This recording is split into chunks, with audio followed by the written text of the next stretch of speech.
Oke, selamat sore semuanya. Kita bertemu kembali dalam praktikum Anfisman ya sesi kelima ya. Jadi pada sesi ini kita akan bicarakan mengenai sistem respiratori. Kemudian sesi yang terakhir minggu depan kita akan bicarakan mengenai pemeriksaan ya fungsi paru-paru ya.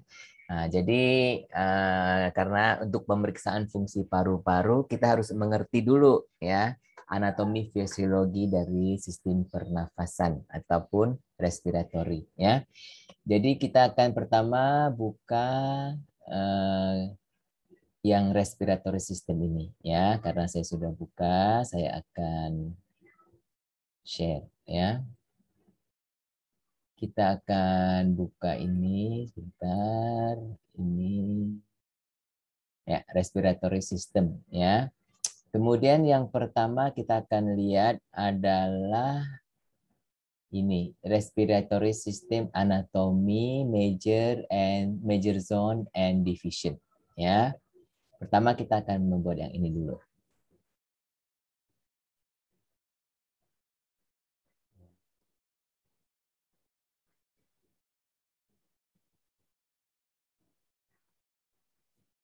Oke. Jadi kan dalam sistem respiratori ini atau sistem pernafasan ya, kita bagi menjadi beberapa zona, ada 2 zona dan 2 divisi ya. Jadi yang 2 zona itu ya disebut conducting zone, di mana si udara itu masuk ke dalam tubuh paru-paru kita ya. Dan yang kedua adalah respiratory zone. Jadi di mana terjadi respiratory itu ya. Nah, jadi conducting zone ini ya terdiri dari hidung ya, faring. Faring itu faring itu lebih ke arah sini ya, tenggorokan ya, tapi namanya faring lah ya. Kemudian laring, trachea ya, trachea itu sini windpipe ya, trachea. Dan jadi kan dia begini, dia ke sini ya. Nah, jadi ini namanya tenggorokan kan, tenggorokan ya, faring tenggorokan ya. Nah, yang di belakang ini adalah kerongkongan. Kerongkongan itu esofagus ya. Nah, ini tenggorokan, ini faring ya.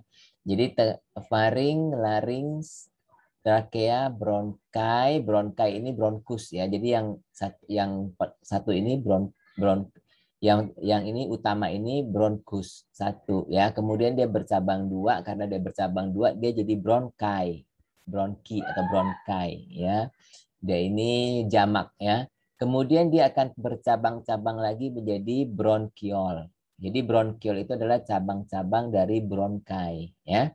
Nah, struktur ini adalah struktur yang continuous, yang berterusan ya untuk saluran nafas kita ya, udara ya.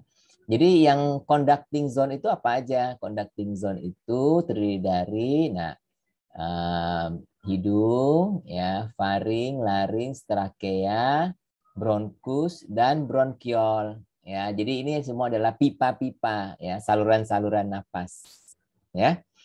Kemudian yang kedua itu disebut respiratory zone, zona respiratori ya. Nah, ini lebih dalam di dalam paru-paru ya, dan dia terdiri dari bronchiol respiratory, yaitu terminal bronchiol, terminal bronchiol. Jadi bronchiol yang paling ujung ya. Ya, disebut juga respiratory bronchiol ya. Kemudian alveolar duct, jadi saluran alveolar, dan alveoli. Alveoli itu gelembung-gelembung udara ya. Jadi alveoli ini jadi ketiga-tiganya ini dia terutama alveoli ya. Alveoli ini mempunyai dinding yang sangat tipis ya, sehingga dapat berdifusi oksigen dan karbon dioksida ya. Jadi ini kalau kita lihat respiratory zone, nah dia lebih ke arah bawah ya. yaitu respiratory bronchiole, yaitu bronchiole, respiratory bronchiole, yaitu bronchiole terminal ya. Kemudian dia ada alveolar duct. Jadi setiap itu kecil sekali ya, setiap bronchiole itu dia terdiri dari alveolar duct, dan kemudian ada kantong-kantong udara ini yang kita sebut alveoli ya. Bahasa Inggris alveoli, bahasa Indonesia alveoli ya. Nah, secara anatomi ya, struktur ini juga dapat dibagi menjadi saluran nafas atas, saluran nafas bawah. Kan kalian sering dengar nggak perkataan ISPA? ISPA, apa itu ISPA? Infeksi apa? Pernapasan atas. Iya, ISPA, infeksi saluran pernafasan atas ya. Jadi kayak kalau kita kan sebagai apoteker, jadi kita harus tahu nih ISPA itu apa, saluran nafas atas itu mana, gitu ya. Nah, jadi saluran nafas atas ini terdiri dari apa? Di sini disebut ya, yaitu hidung, farinks, dan larynx ya. Jadi ini sampai situ ya. Jadi dia itu terdiri dari hidung, faring, dan larynx. Ini aja ya. Jadi kalau infeksi saluran napas atas ini hanya di sini saja. Ya.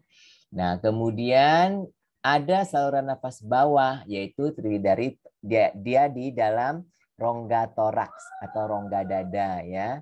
Nah, jadi terdiri dari apa? Trachea, ya, bronkus atau bronkai, dan paru-paru ya. Ya, di dalam paru-paru itu termasuk bronkiol, alveolar duct, dan alveoli ya. Jadi kalau kamu lihat ini saluran nafas bawah ya. Nah, ini adalah yang sini sini dulu yaitu trachea. Trachea itu sinilah trachea. Harusnya di atas lagi trachea sini ya. Kemudian dia trachea itu trachea, kemudian dia itu bronkus. Bronkai ada dua ya. Bronkai, kemudian dia menjadi alveoli ya. Alveoli, bronkiol dulu, bronkiol ya, bronkiol cabang-cabangnya. Kemudian dia menjadi dan diakhiri dengan alveolar duct dan alveoli ya. Nah, inilah dia. Jadi kalau kita overview of major zone. Jadi tadi zona dibagi menjadi dua, yaitu conducting zone dan respiratory zone ya. Kemudian ini saja ya. Kemudian kita akan mempelajari mengenai nose ya. Kita pergi ke nose and nasal cavity ya. Nose and nasal cavity. Ya, pertama kita lihat dulu yang ini. Kita hanya pelajari beberapa. Ini ada 1 2 3 4 5 6 ya, 7 8. Jadi kalau kalian nanti di rumah, ya sekarang kan di rumah juga ya, tapi maksudnya nanti di luar praktikum ini kalian dapat lihat-lihat sendiri ya. Jadi pelajari sendiri kan enak nih ya.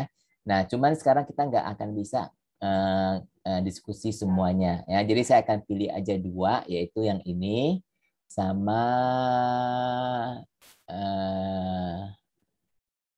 sama mana ya, yang saya bilang ini dengan ini kali, dengan respiratory mucosa kali ya. Nah, nanti kita akan pelajari beberapa aja ya. Apa saya tulis di sini ya?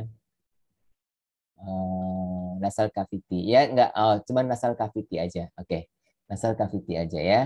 Jadi hidung dan cavity itu apa ya? Rongga ya, rongga hidung. Hidung dan rongga hidung adalah bagian pertama dari saluran nafas atas ya. Lokasi dan strukturnya itu lebih baik dilihat ya ketika kepala itu ada di sagittal section ini ya. Sagittal section itu kalau kita dibelah begitu ya, kalau kita dibelah dua gitu, nah itu namanya sagittal section. Jadi kita bisa melihat ini ya. Nah, the first portion, jadi bagian pertama dari respiratory tract ini ya terdiri dari ini apa, nose ya dan nasal cavity, yaitu rongga. Jadi ini hidung kita dan rongga hidung, ya. Nah, ada dua pembukaan, two openings, ya, dua pembukaan, ya, yaitu yang dinamakan anterior. Jadi hidung nair itu hidung, ya, anterior, ya. Jadi atau kita kalau bahasa Inggris disebut nostril, ya, lubang hidung, ya, lubang hidung itu yang di sebelah luar eksterior, ya. Dia ini memungkinkan udara untuk masuk ke dalam hidung, ya, dan kemudian mengalir ke rongga hidung, ya. Nah, secara individual, ya, each opening is referred to anterior nares. Jadi kalau kamu lihat di sini, jadi ini anterior, ya, anterior hidung, di anterior bagian depan, ya. Nah, di dalam rongga hidung, ya, air yang apa tujuannya rongga hidung dan rongga hidung? Kalau hidung memang kayak tempat masuknya udara, kan. Nah, rongga hidung itu fungsinya adalah sebagai supaya udara itu dihangatkan, ya, dan dilembabkan, ya, dan juga dibersihkan dari debu-debu, bakteri-bakteri, ya. Dibersihkan oleh siapa? Apa yang membersihkan hidung kita? Apa saluran hidung kita? Yuk. Rambut yang di hidung bukan, Pak? Iya, rambut yang di hidung, ya, dan juga selain itu adalah lendir, ya. Jadi hidung kita ini ditutupi oleh lendir, ya. Cuman kalau lendirnya sedikit kita nggak ngerasa, tapi sebenarnya ada lendir, ya. Nah, lendir-lendir itu dia menangkap debu-debu, ya, kotoran-kotoran, dan termasuk bakteri-bakteri, virus-virus, ya. Nah, jadi di sini kita akan dibersihkan, warm up, ya, dihangatkan dan dibasahkan, ya. Nah, sebelum dia masuk ke yang lebih dalam, ya. Ya, nasal cavity ini, ya, sebenarnya di rongga hidung ini juga terdapat banyak detektor-detektor kimia, ya, sensor-sensor kimia, ya, yang di mana kita mencium bau, ya, mencium bau, dan juga kalau kita bicara. Jadi kalau hidung itu kan penting juga untuk bicara, ya. Kalau kamu tutup hidung, jadi gimana? Ngomongnya kan jadi begitu, ya, lain suaranya, ya. Jadi hidung itu juga berguna untuk vokal kita, ya. Meskipun vokal itu nanti diciptakan oleh vocal cord, ya, tapi hidung ini tidak untuk seperti gaungnya, gitu, ya. Jadi udara masuk ke dalam faring, ya, dan melewati, nanti udara itu kan dari hidung dia masuk ke faring, nah, melalui posterior nair. Jadi artinya lubang belakang, ya, lubang belakang, ya, ada lubang belakangnya, ya. Jadi ini lubang depan, ini rongga hidung, ini ada lubang belakang, ya.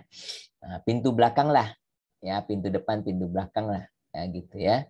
Jadi kalau overview of hidung ini, yaitu yang ini namanya anterior nair, dan nomor 3, ya. Nomor 2 ini posterior nair. Nomor 1 di sini adalah rongga hidung, ya. Kita sebut nasal cavity. Oke? Nah, coba kita sekarang saya kepengen satu lagi, ya, kita buat, ya, yaitu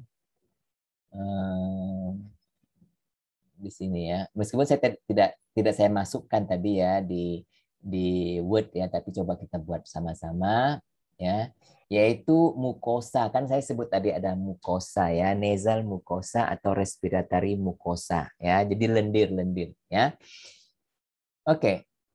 Ketika air melalui mukosa di hidung ini, ya, dia itu disiapkan atau disiapkan, ya, dikondisikan untuk masuk ke dalam respiratory system kita yang lebih dalam, ya. Nah, dalam epitel hidung kita ini, ya, terdapatlah, ya.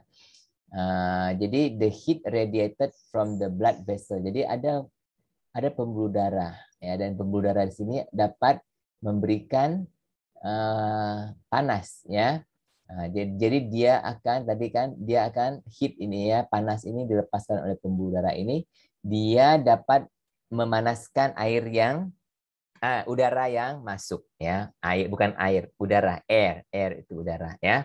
Nah, jadi mukus yang cair ini ya, dia dikeluarkan ya oleh namanya sel-sel goblet, ya, sel-sel goblet, ya, dan dia ini fungsinya adalah untuk menambah kelembaban air itu, ya, dan juga untuk menangkap partikel-partikel asing, ya, supaya tidak masuk ke dalam saluran nafas kita, ya. Nah, mukus ini tadi disekresikan oleh sel-sel goblet ini, ya. Kemudian dia juga ada tadi yang disebut yang Bu Wagini bilang itu silia, ya, bulu-bulu itu silia, ya, yang dimana dia itu, nah ini nih bulu-bulunya nih, ya, yang dapat juga menangkap, ya, menangkap kotoran-kotoran, ya. Nah, biting silia, ya. Jadi kita coba lihat di sini, ya. Nomor satu mana? Nomor satu. Nah, nomor satu itu airflow, ya. Nomor dua itu warming, ya. Nomor tiga itu mukus, ini mukus, ya, keluar mukus. Nomor empat itu silia, ya, silia. Oke? Nah, Pak, maaf mau sekarang, tanya Pak. ya, silakan. Jadi kalau misalnya kayak kita pilek gitu, kotoran debu gitu Pak ya, yang di dalam hidung kita. Kalau pilek itu, maksudnya kamu banyak keluar cairan itu kan? Iya Pak, Lendir betul. kan? Ya, itu overproduksi lendir itu karena dia kan kalau pilek itu mungkin ada virus atau ada bakteri masuk, ya. Jadi ada pilek itu bisa karena alergi, ya, karena udara yang dingin tadi itu kan alergi, ya, atau karena bakteri atau virus yang masuk, ya. Nah, jadi si tubuh tuh kalau ada bakteri masuk itu dia ada inflamasi, ya. Nah, nanti dia akan memerintahkan si kelenjar-kelenjar ini untuk memproduksi lebih banyak lagi. Kenapa? Karena dilihat, wah ini bahaya nih virus masuk nih, ya, produksi lebih banyak lagi lendir gitu. Jadi lendirnya berlebihan, ya. Iya Pak, baik. Kalau sinus gimana Pak? Dia kan mampet gitu Pak mana? Nah, kalau sinus, ya, itu terjadi peradangan, ya, di daerah sinus. Sinus kan seperti rongga juga, ya. Nah, karena peradangan entah karena ada bakteri dan sebagainya, ya. Nah, itu sel-sel inflamasi itu dia juga akan memerintahkan ini untuk membuat banyak mukus, ya. Dan mukus yang diproduksi itu, ya, menambah lagi. Sebenarnya gini, kalau mukusnya itu banyak, ya, dia akan stuck, ya, dia akan apa namanya itu dia akan terstuck di situ, ya. Dia juga bisa menjadi tempat bertumbuhnya lebih banyak lagi bakteri, ngerti nggak? Ya, bayangkan kalau air tergenang gitu kan, nah nanti bakteri bisa tumbuh lebih banyak di situ, gitu. Oh, jadi kayak ngendap gitu ya Pak di situ. Ya, jadi kita terus dulu ya, Rizky. Makasih Pak. Ya. Tadi kita sudah sampai nose and nasal cavity. Berikutnya apa? Berikutnya kita akan melihat kepada, saya bilang, yaitu bagian nomor 4, ya, faring. Ya, faring nanti kita akan melihat ada 2, ya. Masih ada banyak tapi kita buat 2 aja, ya. Pharynx. Oke, pharynx ini coba ya. Jadi faring, ya. Nah, faring kita lihat di sini anatomi dulu, ya. Nah, anatomi dari faring ini, jadi tadi kan kita udah lihat bahwa di sini ada nasal cavity, ya, disebut internal nair. Jadi pembukaan di dalam, ya, internal. Di sini eksternal, ya. Nah, di sini ada tulang nih, tulang di sini disebut soft palate, ya. Tulang ini disebut soft palate, itu di atas rahang kita ini, ya. Kemudian di sini ada tulang disebut hyoid bone, ya, hyoid bone. Oke. Nah, ini anatomi strukturnya ya. Dan di sini ada bagian yang di sini disebut epiglotis ya, di mana glotis ini adalah lidah. Jadi di bawah lidah epiglotis ya. Kemudian di sini ada tulang rawan circoid cartilage ya. Jadi disinilah letaknya faring ya. Faring itu 4 sampai 5 inci ya. Kalau inci itu kan 2,5 cm ya. Jadi 4 sampai 5 inci ya. Dia itu adalah suatu tube ya, suatu tube. Jadi dia di sini nih, faring ini di sini ya. Ya, sebenarnya dia adanya di kerongkongan sih sebenarnya faring itu ya, di permulaan dari kerongkongan ya. Makanya kalau kita namanya faringitis kan, kamu tahu faringitis ya, sakit kerongkongan, sakit tenggorokan. Kita bilang sakit tenggorokan, sebenarnya adalah kerongkongan ya, faringitis ya. Jadi apa yang terjadi pada faringitis kalau kita telan, sakit nggak kalau nelan makanan? Sakit, Pak. Nah, kalau telan air atau telan makanan sakit karena di sini dia inflamasi, ya. Kalau dia ada di sini, kita nggak akan sakit kalau telan, tapi dia adanya di sini kerongkongan, ya. Nah, jadi faring sini dia adalah tubuh di sini. Tapi apa hubungannya dengan pernafasan? Ada hubungannya karena ini kan masih bagian dari jalan nafas. Karena sebenarnya kalau kita lagi nggak makan, ini terbuka ini, ya. Ini nih terbuka, lubang ini terbuka ya, kok kita lagi nggak makan ya. Oleh karena itu kenapa kadang-kadang kita itu perutnya penuh dengan gas, ya kan, ya enggak. Nanti kalau gas itu keluar kan kita itu kan kayak gitu kan, karena ada gas itu bisa mengalir dari sini ya. Jadi ada daerah namanya nasofaring ya. Jadi faring itu dibagi beberapa bagian ya. Nasofaring itu faring yang dekat dengan nih nasofaring ini ya. Jadi daerah nasofaring, faring yang dekat dengan hidung ya, itu disebut nasofaring ya. Nah, kemudian orofaring itu faring yang dekat dengan mulut. Jadi setelah nasofaring itu orofaring ya. Nah, jadi kalian baru tahu nih kalau bilang NPC apa? Nasopharyngeal cancer. Jadi kanker di sini ya, banyak kanker di sini, nasopharyngeal cancer ya. Nah, laringofaring. Laringofaring itu adalah faring yang dekat dengan laring. Jadi dia pertama tadi apa? Nasofaring, orofaring, kemudian laringofaring, yaitu faring yang dekat dengan laring. Ya, karena laring itu di sini. Ya, ini laring. Ya, oke. Jadi kita show answer di sini nasofaring, orofaring, dan laringofaring. Ya. Jadi kita habis yang ini, sekarang kita ke tonsil. Jadi nanti kita cuma 2 aja. Nanti yang lain-lain kalian bisa baca sendiri ya. Nah, kalian sering dengar nama tonsil ya, atau amandel kalau kita bilang amandel ya, tonsil bahasa ilmiahnya ya. Dan adenoid. Adenoid itu adalah jaringan-jaringan limfoid ya. Limfoid itu untuk apa? Imun tubuh kita ya. Nah, jadi ada tonsil nih di faring ya. Di opening of the pharynx, jadi di pada permulaan faring, nasofaring itu ya, yang di hidung maupun di mulut ya, ada tonsil ya.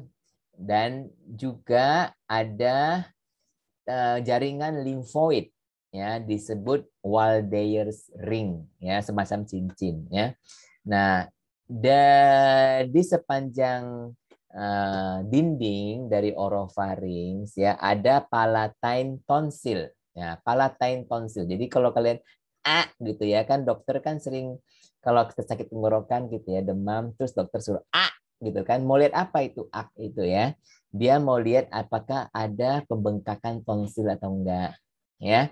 Jadi kalau tonsilnya itu bengkak merah ya, berarti ada inflamasi ya. Nah, itu disebut palatine tonsil kalau dilihat dari sini ya. Di sini yang tengah kan namanya uvula. Yang di tengah itu namanya uvula ya. Di sini adalah tonsil ya. Dan kalau kita dilihat di sagital itu kayak di sini ya. Saya cas saya punya laptop dulu bentar. Ya.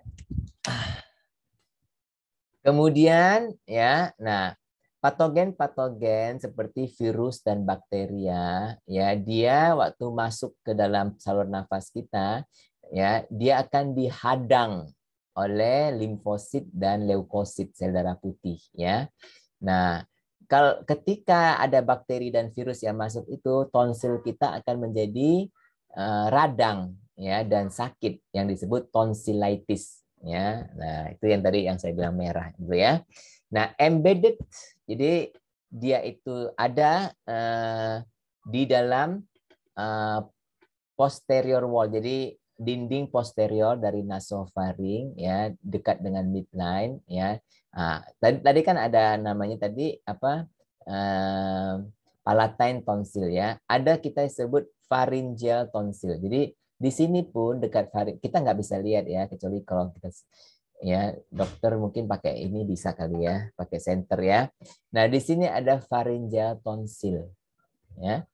Nah kemudian ada juga lingual tonsil, yaitu tonsil yang di bawah lidah ya, di bawah lidah. Jadi kalau kita lihat sekarang ya, jadi ada pharyngeal tonsil di sini ya. Di sini adalah palatine tonsil yang di atas, pharyngeal tonsil, yang ke sini adalah lingual tonsil ya. Yang kalau dilihat dari sini ini adalah palatine tonsils ya. Apa gunanya tonsil-tonsil ini adalah disitulah apa tempat seperti gardu-gardu satpam ya, mereka itu seperti gardu satpam karena di situ ada limfosit dan fagosit sel darah putih ya yang akan diproduksi untuk membunuh bakteri-bakteri di sini ya. Jadi mereka seperti pos satpam ya, gardu-gardu satpam. Oke, ini habis. Sekarang kita ke yang berikutnya yaitu laring ya. Kita akan pergi ke laring. Nah, laring ini kita akan pelajari mengenai lokasi dan fungsi ya. Kemudian kita akan pelajari mengenai general anatomy ya, general anatomy dan vocal cord. Oke. Lokasi dan fungsi. Oke. Laring ini adalah suatu tube ya, saluran yang pendek sebenarnya 1 sampai 1,5 inch ya, jadi sekitar berapa 3 cm ya, 3 cm gitu ya, 3 sampai 3,5 cm ya. Itu adanya terletak di tenggorokan ya, dia itu di depan tulang hyoid ya dan lidah. Oke. Dan bagian depan dari kerongkongan esophagus ya. Jadi kalau kamu lihat di sini ya, esophagus, ya. Jadi nomor 1 tadi ya, nomor 1, nomor 2 larynx. Jadi larynx itu di sini ya. Larynx, hyoid bone di bawahnya, hyoid bone di atasnya ya. Kemudian ada ini apa? Lidah ya, dan di sini ada esophagus. Jadi dia letaknya di sini, pas di sebelah esophagus ini ya. Nah, untuk membentuk laring ada 9 tulang rawan ya, dan juga beberapa otot-otot yang intrinsik dan ekstrinsik ya. Nah, fungsi utama dari larynx ini ya adalah untuk melindungi udara yang masuk itu ya, antara faring dan trakea. Jadi dia adalah penyaring yang kedua ya, penyaring yang kedua. Oke. Nah, jadi ini kan faring sini. Jadi udara ini masuk kan, masuk dari sini. Dia masuk melalui faring sini ya, terus masuk ke sini gitu. Ya, jadi dia trakea ini bukan langsung ke hidung ya. Hidung ini dia pergi ke kerongkongan dulu terus baru ke sini. Ya, jadi kalau kita lagi makan ini kadang-kadang keselak kan, ya keselak. Nah, karena ini kalau kamu ngomong nih ini terbuka bisa keselak makanan. ya. Nah, atau kadang-kadang pernah nggak kalian makan kecepatan ya, terus kayak nggak bisa nafas, pernah nggak? Ya, nah, karena mungkin ada makanan ini masuk, makanannya gede gitu ya, sehingga dia itu menekan ke sini gitu ya, sehingga jalan nafasnya itu jadi kayak susah gitu ya, kayak nggak bisa nafas. Ya, nah ketika kita menelan ya, nah gerakan ini menelan ini akan menutup tulang rawan di sini ya, sehingga makanan dan minuman itu nggak masuk ke paru-paru kita ya. Kalau masuk ke dalam paru-paru dia akan menyebabkan infeksi ya, infeksi. Jadi kebanyakan orang yang stroke itu ya, karena orang stroke ini dia nggak bisa ininya tidak sensitif lagi ya, sehingga dia itu makanan itu terus bisa masuk atau minuman, terutama minuman ya, sehingga dia akan mengalami infeksi pneumonia dan meninggal karena infeksi pneumonia itu ya, yang kita sebut dengan aspirasi pneumonia, pneumonia aspirasi ya.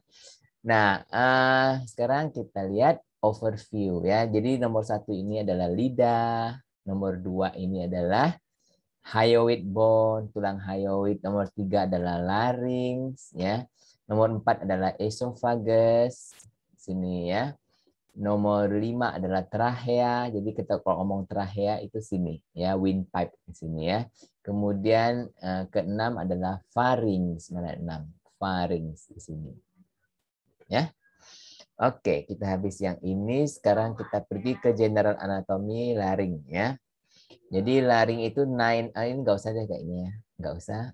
Kita langsung ke vocal cord ya. Jadi pentingnya di sini nih, di laring ini ya, di pembukaan laring ini ada 2 lipatan. Ini seperti lipatan sebenarnya, seperti lipatan ya.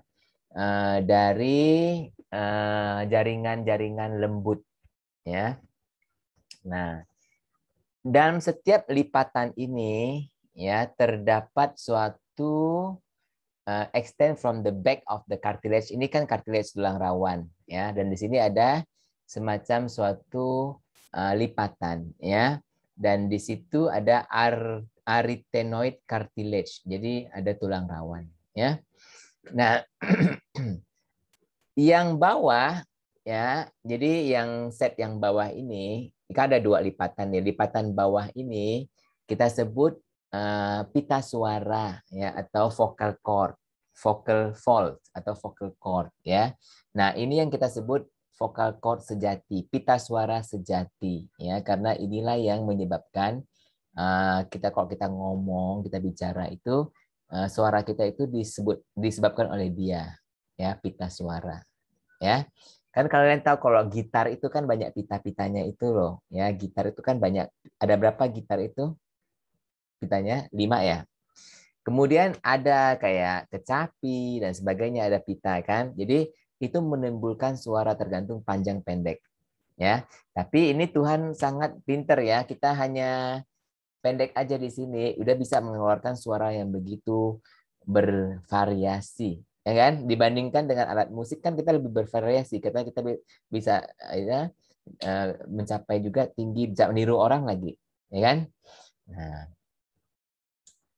jadi kemudian ada vokal ligamen.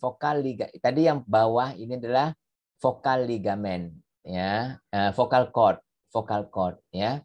Kemudian dia ada vestibular ligamen ya. Jadi gambar ini salah nih ya. Yang bawah ini adalah vokal ligamen atau vokal cord. Yang di atas itu adalah vestibular. Jadi vestibular ini ada hubungannya dengan keseimbangan ya. Nah, vestibular fold adalah tidak secara langsung ya, dia tidak secara langsung memproduksi suara ya, tetapi vestibular fold ini dia memproduksi cairan ya, lendir yang dapat dan juga membantu untuk mencegah makanan masuk ke dalam saluran napas. Jadi kalaupun ada makanan yang masuk ya, dia dicegah oleh si lipatan itu ya. Jadi dia kayak stuck di lipatan itu. Jadi selain jatuh ke paru-paru, jadi dia stuck di lipatan. Nah, bisa dioperasi terus dikeluarin gitu ya, diambil sama dokter gitu ya. Nah, jadi kalau kalian lihat dari yang tadi saya bilang salah itu ya. Jadi nomor 1 adalah soft tissue fold. Jadi lipatan soft tissue. Nomor 2 adalah vocal cord yang di bawah kan. Nomor 3 vocal ligamen. Nomor 3 vocal ligamen. Ini ada sama sebenarnya ya. Di vocal cord sama vocal ligamen itu sama ya. Karena cord itu kan artinya tali, tali suara ya, pita kita bilang ya. Ligamen itu semacam penghubung juga ya. Kemudian nomor 4 yang di atas itu vestibular ya, vestibular 4 dan 5 ini ya sama ya, vestibular ligamen ya. Tapi kan yang waktu di atasnya dibilang vestibular itu di bawah juga, salah ya. Vestibular itu yang di atas.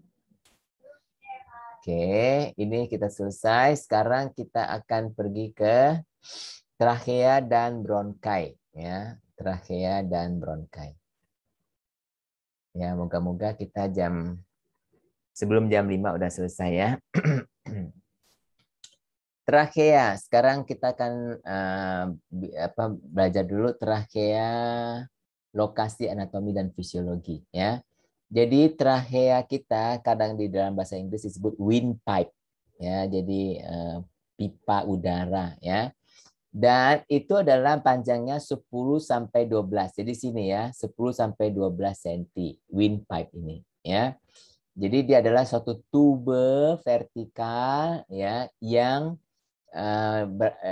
yang memanjang dari ini ya, kayak menghubungi antara leher dengan dada ya.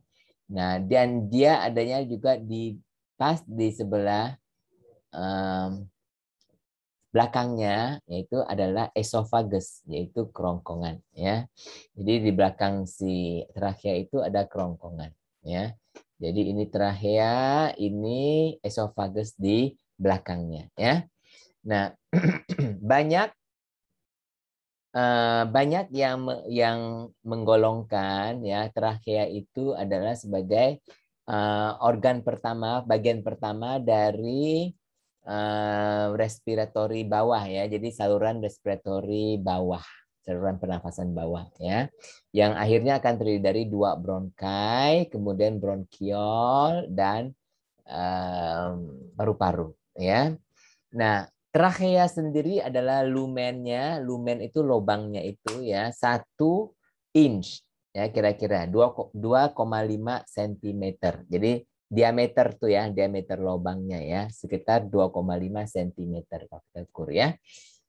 Dan fungsinya adalah membawa udara ya dari laring, tadi kan laring kan sini ini ya, sampai ke bronkai, Jadi dia adalah penghubung antara laring sampai ke bronkai ya. Dan dia ini ada embedded itu tertanam ya di pada dinding ya antara trachea ring. Jadi dia ada ring-ring kan, dia kayak ada ring ya. Nah, jadi dia 16 sampai 20 ring. Oke, yang terbuat dari hialin trachea. Oke. Cartilage. Jadi yang ininya seperti ini adalah di tulang rawan ya, tulang rawan. Oke. Jadi kalau kita mau belajar lebih jauh, ini adalah cartilage ring ya, tulang rawan. Jadi the cartilage ring, jadi cincin tulang rawan ini ya akan membuat dinding trachea itu jadi tegak ya. Nah, sehingga si lubang lumen itu tetap terbuka untuk bernafas ya, ketika bernafas ya. Nah, di belakangnya ya, in back the rings are incomplete. Jadi sebenarnya si cincin itu bukan cincin konsentrik kayak kita ya, dia itu seperti bentuknya C ya. Jadi kemana itu cincin ya. Jadi kalau kayak gini cartilage ring kan, nah ini dia ada terbuka gitu. Nah, Nah, ini maksudnya ini ya. Trachea ring. Oke, kalau kita lihat lagi anatominya secara overview, yaitu pertama adalah cartilage ring, kedua adalah esophagus, ketiga adalah trachea, keempat adalah primary bronchus. Jadi bronchus nanti ada cabangnya primary, tertiary, secondary, kemudian terminal atau tertiary. Ya.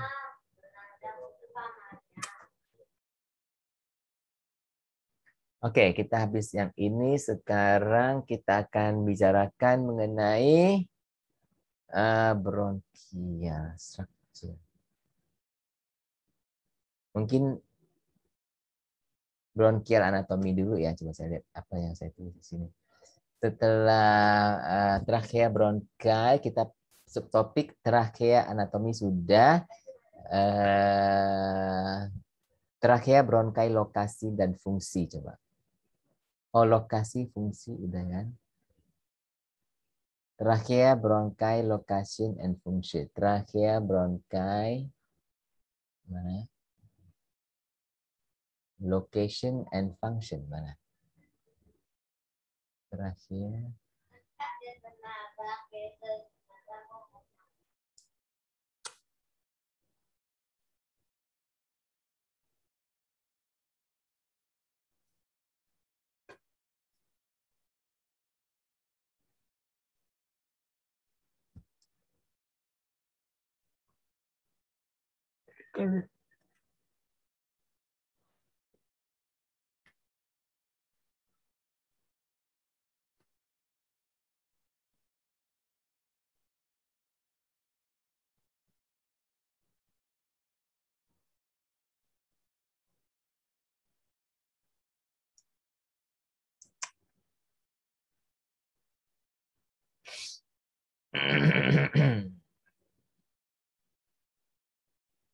Trachea tadi udah kan. Terus trachea wall saya rasa nggak usah. Terus kita pergi ke bronchial tube structure and function aja deh. Ini dulu. Oke, ini dulu ya. Habis itu kita bronchi anatomi. Oke. Jadi di sini kan kita lihat bahwa ada dua lob. Ini trachea ya. Ini kemudian masuk ke paru-paru ini ya, ada kanan dan kiri ya. Kalau kita sekarang kiri dan kanan. Jadi kalau kita mau lihat kanan itu kanan betul-betul ya. Dia ada tiga apa namanya lob ya, 1, 2, 3 lob. Oke. Kadar apa paru-paru yang sebelah kiri dia hanya dua lob, dua lob yaitu superior dan inferior ya. Jadi kan jangan lupa ini ada middle. Kalau yang ini adalah superior dan inferior aja. Ya. Kemudian di dekat dengan sternal angle, jadi ini sternal angle, trachea akan split ya. Jadi kanan dan kiri primary bronchi ya. Dan setiap bronkus ini ada beberapa sentimeter ya, ada setiap bronkus. Kemudian dia masuk ke dalam ininya apa organ yang masuk ke dalam, nanti masuk ke dalam paru-paru ya. Nah, ketika dia sudah masuk ke paru-paru ini, setiap bronkus ini akan kan ini kan primary tadi kan, primary bronchi di sini ya. Kemudian dia terpecah menjadi secondary bronchi ya. Nah, secondary bronchi dikenal juga sebagai lobar bronchi karena setiap satu dari bronchi ini ya akan secara langsung membawa udara ya dari dan kepada 5 lob, karena ada 5 lobus kan, lobuli 5 lobuli 1, 2, 3, 4, 5. Nah. Oke. Jadi kalau kamu lihat sini secondary bronchus udah. Nah, ini yang hijau ini adalah secondary bronchi. Kemudian ada tertiary bronchi. Tertiary bronchi itu cabangnya lagi. Ini kan secondary, ini tertiary ya. Oke. Tertiary bronchi ya. Kemudian setiap 3 bronkus ya akan menghantar udara ya ke dan dari bronchopulmonary segment ya. Ini mana itu bronchopulmonary segment ya, which is an anatomical and function division. Okay. Division of the lobe ya, jadi lobusnya itu ya. Jadi bronchopulmonary segment tadi kan sudah dibagi tahu segmennya. Oke.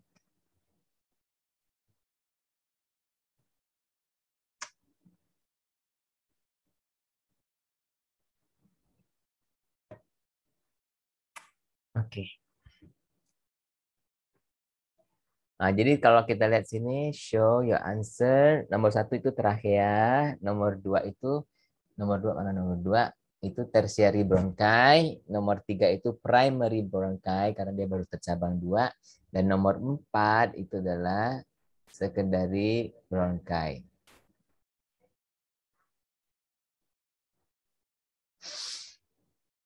Ya, jadi ada primary, secondary, dan tertiary ya. Oke, sekarang kita akan pergi ke bronchi anatomi ya. Jadi dalam kalau kita bikin irisan ya, cross section, bikin irisan. Nah, ini adalah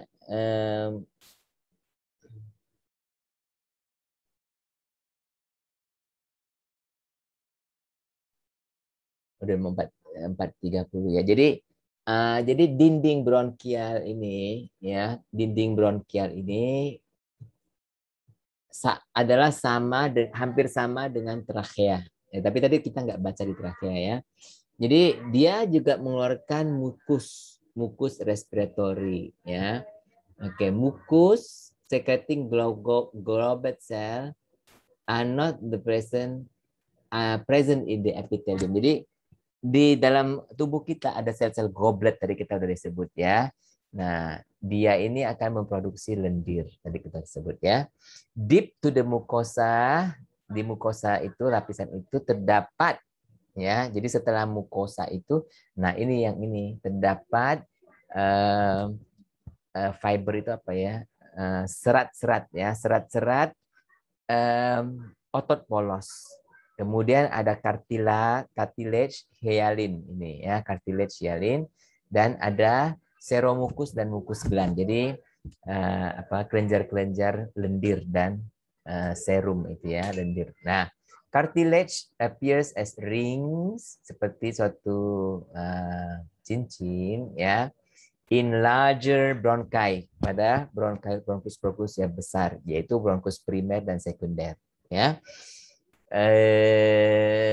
Bronchiol ya, itu bronchiol. Oke. As the trachea, the cartilage helps keep. Seperti trachea, fungsinya adalah ya supaya tulang-tulang rawan ini menjaga supaya si lumen daripada si bronchiol ini tetap terbuka. Oke. Nah, the smooth muscle fiber, jadi serat-serat dari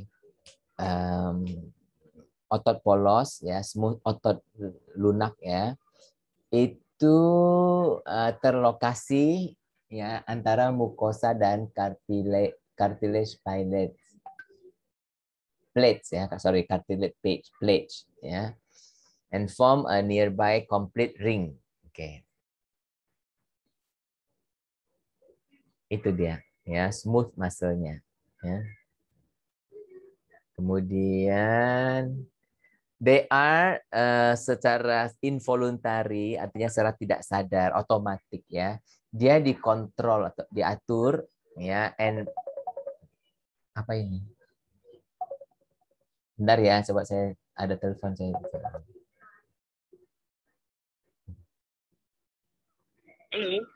Bentar. Jadi tadi dia ini mengkontrol ya, dan pergerakan-pergerakannya ini dia ada bisa gerak nih ya, dia bisa gerak ya. Nah, dapat mengatur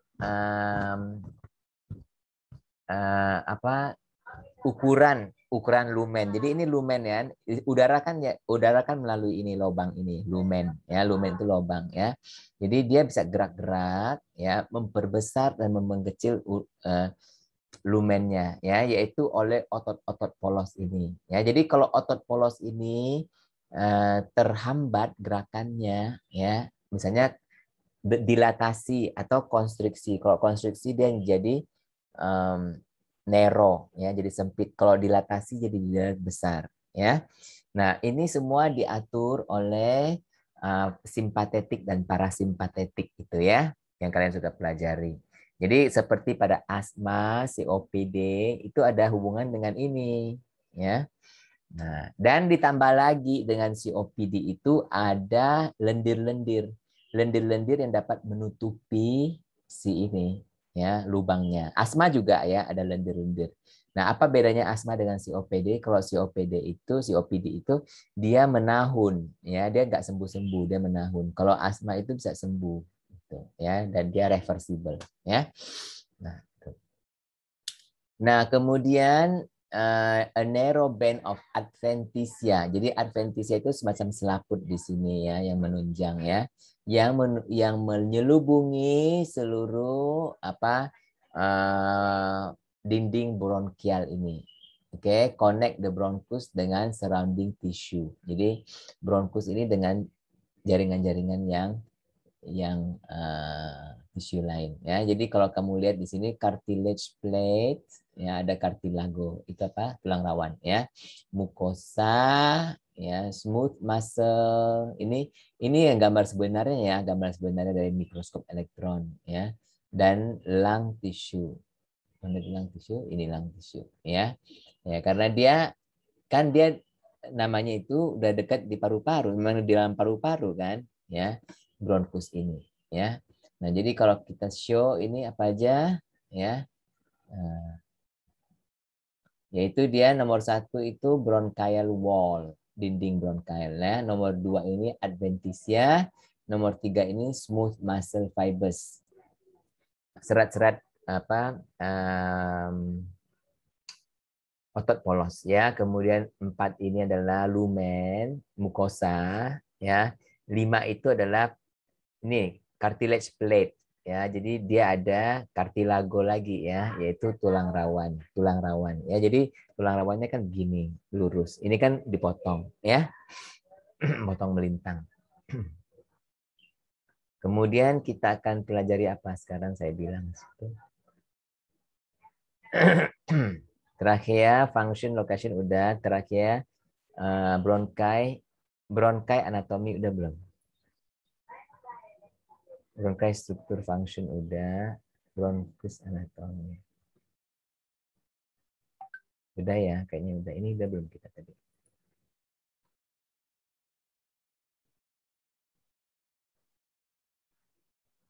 Udah kan? Secondary bronchi, tertiary bronchi.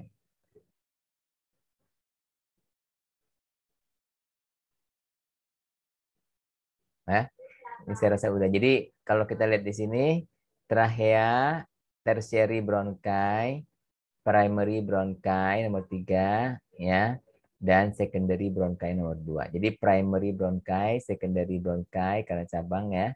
Yang kuning secondary bronchi, terus tertiary bronchi yang ini ya, yang hijau ini. Oke. Sekarang bronkus sudah, sekarang kita pergi ke yang paling terakhir yaitu bagian lung ya, paru-paru ya. Nah, kita pelajari subtopik dulu, lung anatomi intro. Oke, paru-paru, kita ke paru-paru, kemudian kita ke sini lung ya. Lung. Lung, terus kita ke lung anatomi intro. Mana itu dia? Nah, intro lung anatomi. Oke. Di sini kita lihat jadi soft elastic lung. Jadi ini paru-paru kita ini adalah lembut dan elastis ya. Dan dia adanya di mana? Di rongga dada ya, dan dia dilindungi oleh tulang-tulang ini, sternum ya. Ini tulang keras sternum ini ya. Kalau kamu dioperasi ini harus digergaji, ini keras sekali ya.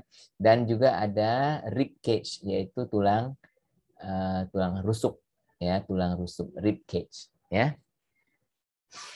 Nah, kita ada dua bagian dari paru-paru, ada kanan ya dan ada kiri, paru-paru kiri ya. Dan dia paru-paru itu dasarnya itu adalah di sini kan paru-paru kita ya, dasar di sini adalah diafragma ya, diafragma. Oke, a large portion of each lung. Jadi bagian yang besar ya pada setiap paru-paru ini ada blood vessel ya, ada banyak pembuluh darah ya, karena kan untuk membersihkan darah dan untuk mengambil oksigen ya. Begitu juga vena dan kapiler-kapiler ya, dan juga saluran-saluran pernafasan seperti yang tadi bronkus, bronchi, bronchioles dan alveolar duct ya.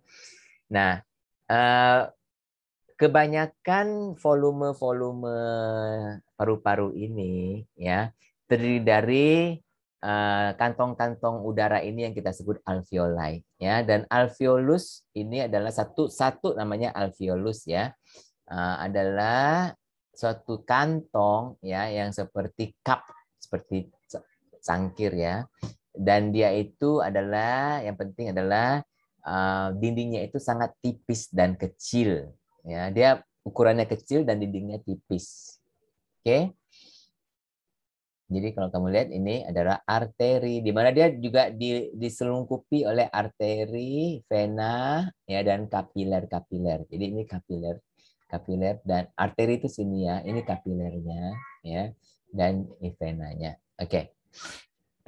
Ada sekitar 300 juta alveoli kita, ya, alveoli itu dalam setiap paru-paru. Jadi kalau dua paru-paru ya sekitar 600 juta ya.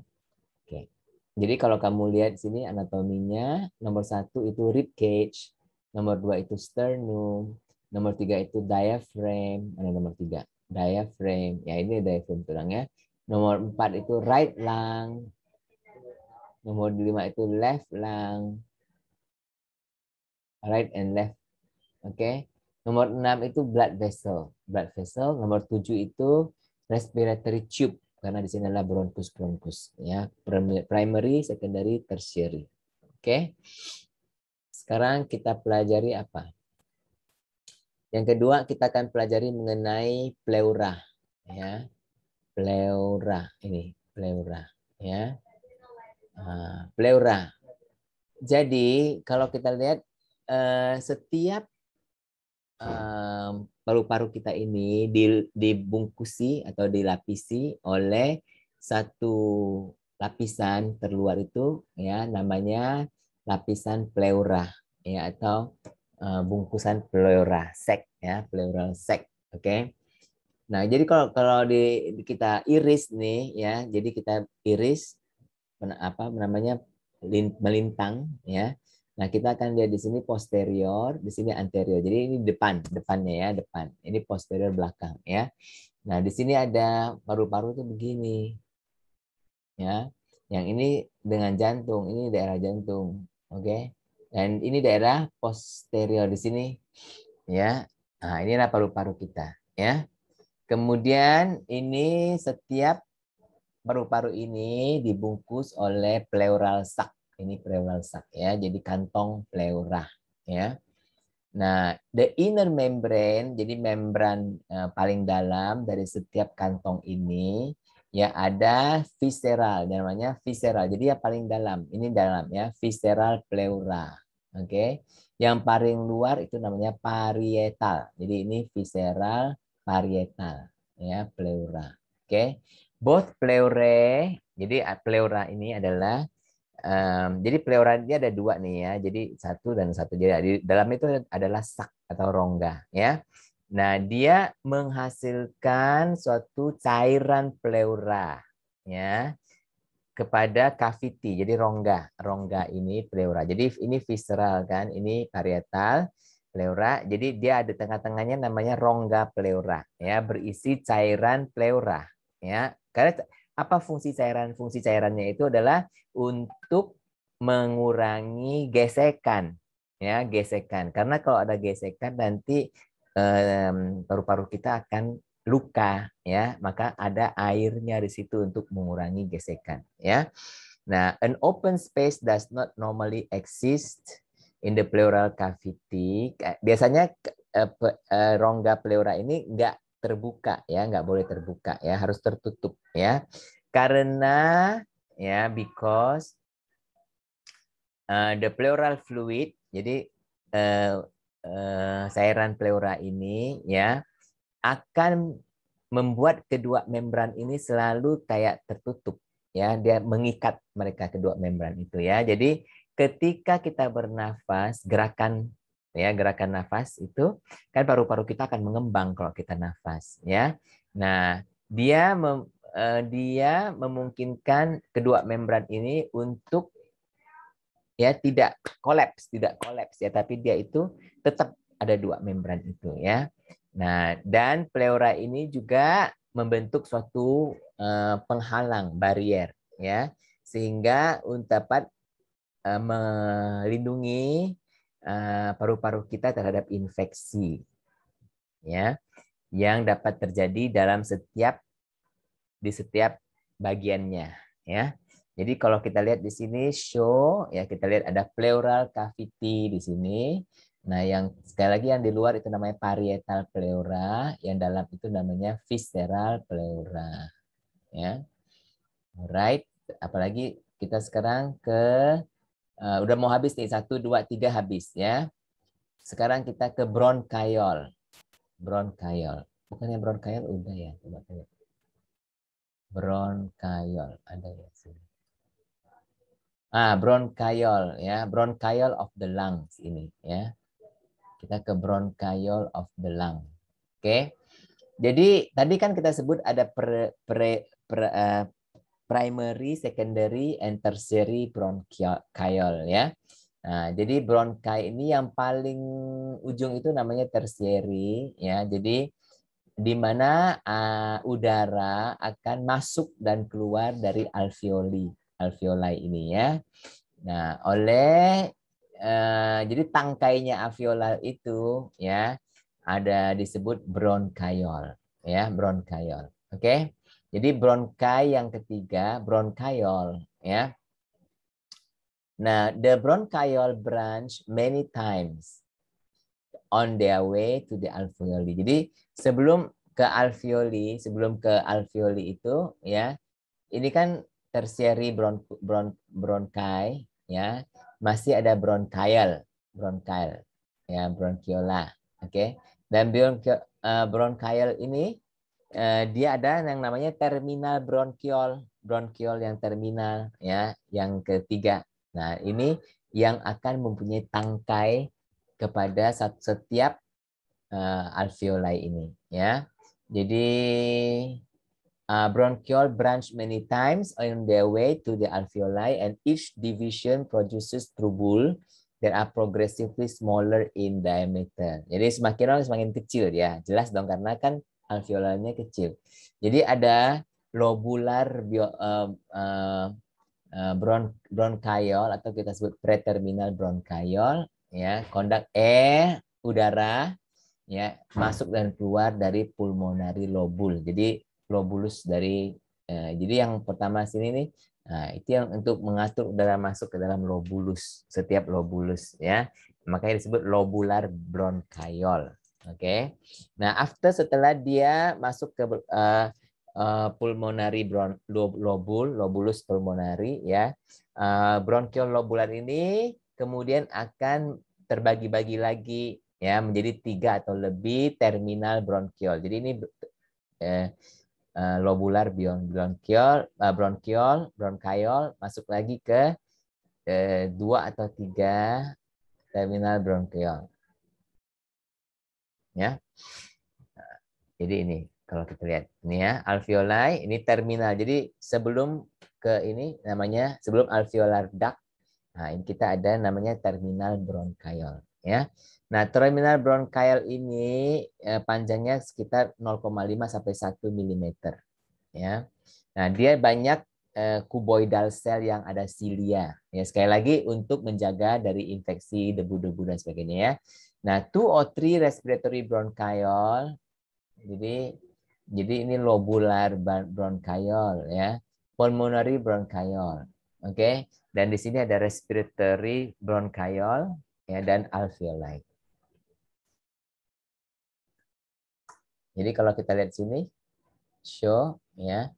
Nah, branching nomor 1 branching bronchiole, nomor 2 alveoli, ya, nomor 3 lobulus bronchiole. Oke.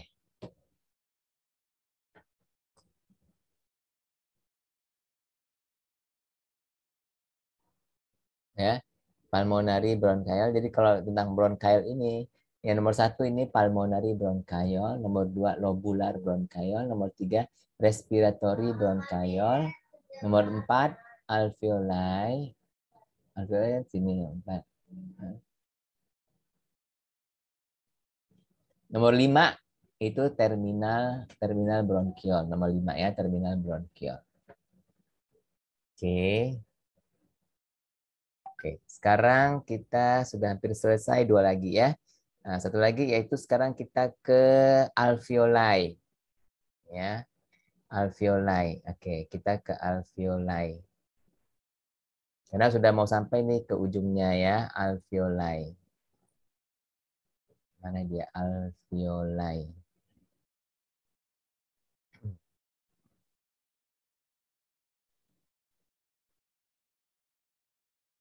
Nah, ini ya. Alveoli. Oke, alveoli. Jadi kita lihat tadi alveoli. Jadi respiratory bronchiole tadi ya. Inside secondary pulmonary lobe give rise to 2 or more alveolar duct. Jadi yang sudah kan dia masuk ke bronchiole, terminal bronchiole, kemudian dia ada alveolar duct ya. Nah, kemudian protruding from the thin wall of the alveolar duct and respiratory bronchiole ada banyak alveoli. Ya, alveoli itu size-nya ukurannya kira-kira 0,2 sampai 0,5 mm. Jadi kalau kamu lihat milimeter ya, setengahnya lagi gitu ya, milimeter. Oke. Kecil sekali jadinya ya. Jadi kalau kalian lihat, kalian sering ada makan makan kalau di restoran Padang kan ada makanan paru itu ya, paru-paru sapi itu ya. Kalian lihat di situ banyak kayak gelumbung-gelumbung ya, titik-titik gitu ya. At the distal end of the alveolar duct, okay, the alveoli are arranged into grape-like cluster called alveoli sac. Jadi yang sini yang kayak anggur ini namanya alveoli sac. Sac ya. Jadi kantong alveolar ya. Dan alveoli share the common opening to the alveolar duct. Oke. Nah, jadi kalau kamu lihat di sini show ya, show di sini. Jadi nomor 1 respiratory bronchiole, nomor 2 alveolus, nomor 3 adalah alveolus duct, alveolar duct lah ya. Nomor 4 adalah alveolar sac. Oke. Nah, sekarang kita pelajari mengenai apa lagi, yaitu lung alveolus structure ya. Nah, itu lung alveolar structure ini ya. Nah, sebelum itu nanti kita 2 lagi ternyata ya, kita habis ya. Dan lagi lah, ini kalau kita 5 menit bisa habis. Sekitar 95% dari permukaan alveolus ini, alveolar ini ya terdiri dari simple squamous epithelial. Jadi epithelial yang sederhana, squamous ya. Nah, dia itu ada sel-sel tipe 1 ya. Nah, sel tipe 1 itu ngapain ya? Nah, dan juga ada 5% lagi 90. Jadi 95% sel tipe 1 yang ini ya tadi ya. Sel tipe 1 tuh yang ini ya. Jadi dia ada 95% sel tipe 1 dan ada sel tipe 2 yaitu 5% aja ya. Jadi apa ini? Jadi sel-sel yang bulat ini ya, dia itu terlokasi antara sel-sel tipe 1 ya dan pulmonary cell, dia ini ya, dia mengeluarkan surfaktan. Jadi tipe 2, sel tipe 2 itu mengeluarkan suatu lendir ya yang bersifat sebagai surfaktan. Apa surfaktan itu? Untuk mengurangi tekanan surface tension ya, tekanan permukaan ya. Nah, jadi surfaktan ini ya mengurangi tekanan permukaan ya di dalam alveoli ya, sehingga dinding-dinding alveoli itu akan tidak kolaps ya, tidak menempel satu dengan yang lain ya, tetapi dia dapat berdeflate ya, jadi mengembang ketika deflate itu mengecil ya, dia ketika kita tarik buang nafas dia akan mengecil, tarik nafas dia akan membuka ya. Jadi kita perlu suatu surfaktan ya, semacam minyak pelumas gitu ya. Nah, small openings called alveolar pore ya, jadi ada pori-pori lagi alveolar pore perforate the interalveolar wall and allow air to pass between alveoli. Ya, jadi ada lubang ya yang kita sebut alveolar pores ya. Mereka menawarkan suatu rute alternatif ya untuk mencapai alveoli. Kalau ya kan harusnya alveoli ini mendapatkan udaranya dari pulmonary bronchiole tadi kan ya. Tapi kalau sampai ada sumbatan, ya jadi masih bisa dari sini ya, dari alveolar pore ini ya. Jadi kalau kita lihat alveolar pore di sini, bukan bukan di sini. Sini tadi yang dari bronchiole ya, yang jalan resmi ya, ini jalan tak resmi. Oke. Nah, a network of capillary ya, jadi di sekeliling itu ini adalah kapilar ya, capillary ya, network of capillary itu dan banyak kolagen suportif dan elastic fiber. Jadi serat-serat yang elastis ini ya, dia ditemukan dalam space ruangan-ruangan yang interstitial ya, that separate the alveoli, yang memisahkan alveoli ini. Oke. Numerous jadi dia itu ada macrophage ya, jadi pembunuh juga. Macrophage ini banyak ya, dia macrophage ini ya, dia itu akan melindungi paru-paru kita dari zat-zat yang bahaya ya. Dia akan makan bakteri, makan kotoran itu ya. Ini ikan sabunya itu nih ya, yang makan itu semua kotoran-kotoran. Oke. Macrophage atau dust cells move about the airspace. Jadi dia berjalan di airspace ini, udara ini, between the alveoli ya. Dia mengalir. Dia where they remove engulf, dia akan menelan partikel-partikel ya, dan penyerang-penyerang asing ya, dan juga zat-zat yang berbahaya. Oke, kalau kita show di sini, nomor 1 adalah kapiler, nomor 2 adalah tadi alveolar pore ya. Nomor 3 adalah type 1 ya, type sel tipe 1. Nomor 2 sel tipe 2. Ini yang mengeluarkan lendir tadi ya. Kemudian nomor 5 mitokondria. Oke. Bukan mitokondria. Apa namanya tadi? Nomor 5 macrophage ya, macrophage yang makan kotoran dan juga bakteri-bakteri. Ya, oke. Satu terakhir, apa itu yang terakhir? Yaitu respiratory membrane gas exchange. Ya, respiratory membrane gas exchange. Inilah yang terakhir untuk hari ini. Ya, yang lainnya kalian bisa baca sendiri ya. Nah, di dalam paru-paru terjadi pertukaran udara, ya, yaitu di dalam kantong alveolar ini, ya. Oksigen akan berdifusi dari alveoli ya ke kapiler. Kan di situ banyak kapiler, ya. Dan RBC itu sel darah merah, ya. Pada waktu yang bersamaan CO2 ya pada kapilari akan masuk ke dalam alveoli. Jadi dia bertukaran, oksigen itu keluar dari alveolar ke pembuluh darah, CO2 dari pembuluh darah ke alveolar untuk dikeluarkan melalui pernafasan kita, ya. Nah, the bonding, jadi kalau kita lihat di sini alveolus ya kapilari, ya. The bonding of O2 oxygen to hemoglobin in the RBC. Jadi di RBC pun ada hemoglobin kan, ya. Kalau tercampur O2 hemoglobin dari apa? Sel darah merah itu akan menyebabkan ya dia berwarna ungu atau merah, ungu sampai merah ya.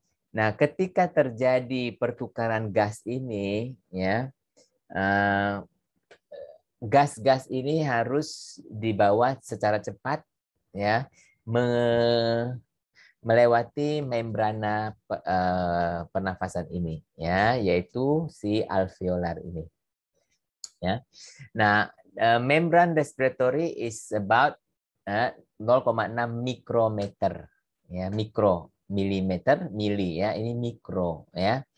Thick and consists of the alveolar squamous alveolar squamous tissue ya, squamous cell mana itu dia, ini squamous cell ya, dan capillary endothelial cell, endotelial ada nih, endotelial itu di dalam pembuluh darah ya, endothelial cell. Kemudian capillary endothelial cell ya, dan basement membrane. Oke, jadi suatu membran basement.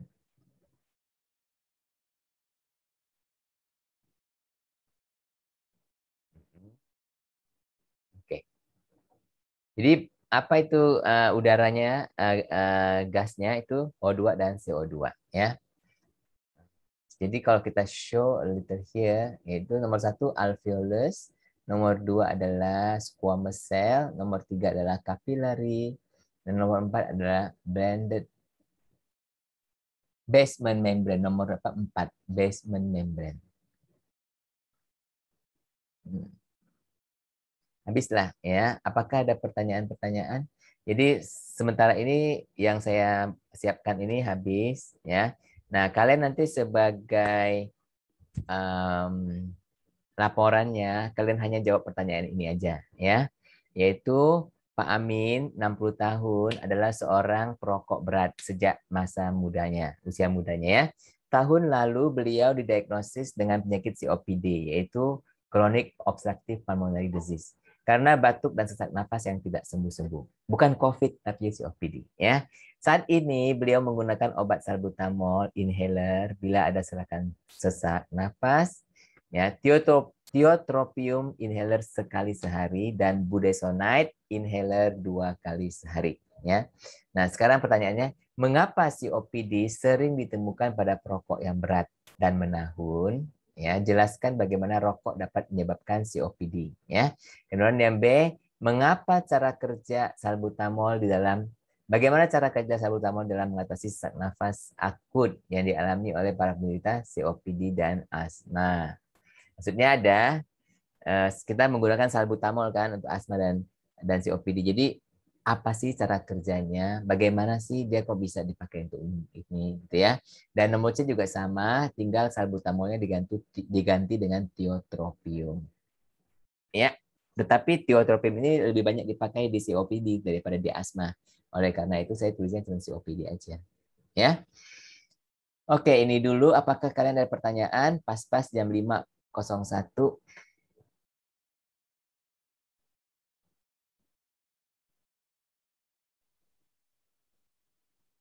Kalau nggak saya stop recording.